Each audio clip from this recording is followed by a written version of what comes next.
Yeah, yeah, yeah, yeah, yeah, yeah. Danse dans bolo, man. There's no one that is final. Hello, I am a conscious wave and welcome to the channel. Today I want to read something I wrote called The Voice, and it's a little prose piece that talks about, our relationship with our voice, what the voice is, and I'm just gonna let it speak for itself. So here we go. Once upon a time, we were gifted a means of basic expression, our voice. Our original voice was a natural sound that had its own unique set of textures, speeds, and tones. It was heard in the way we cried, babbled, and cooed.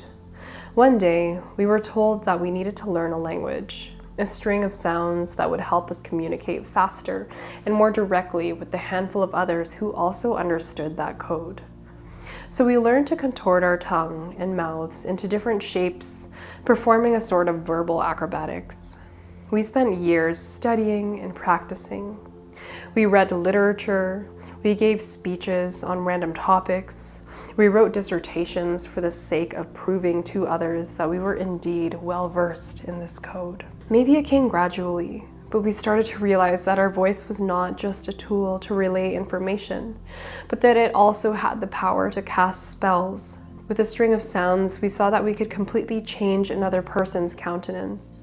We could motivate a person, lift them up, evoke pleasure, and cause them to break down in uncontrollable laughter. On the other hand, we also saw that our words had the ability to hurt others deeply, as if we had taken a physical blade and run it through their gut.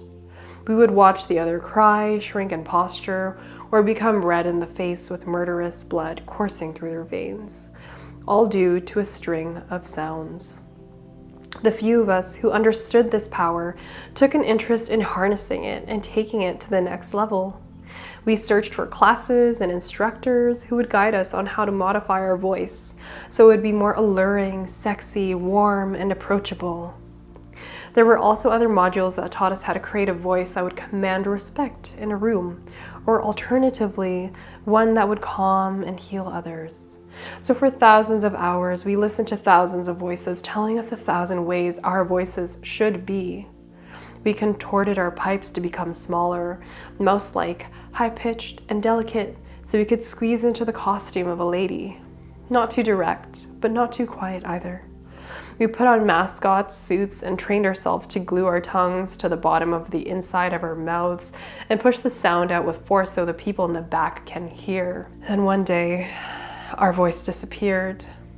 We got to a point where each time we opened our mouths, we no longer knew if it was our own voice coming out or if it was a scripted playback of another's voice to stand in the place of our own that had gone far into hiding. So we begin the mission to find our authentic voice. It's a simple yet challenging task that requires us to go back to the beginning, the early years before the speeches and the spells. Can we remember what used to make us exclaim impulsively, either from delight or fear? What did we use to get excited about? What used to soothe us? What truly feels good? When our whole mind, body, and energetic state are relaxed and feeling safe, what does it want to naturally be? The healing process will take time as you reacquaint yourself with your own needs and comforts.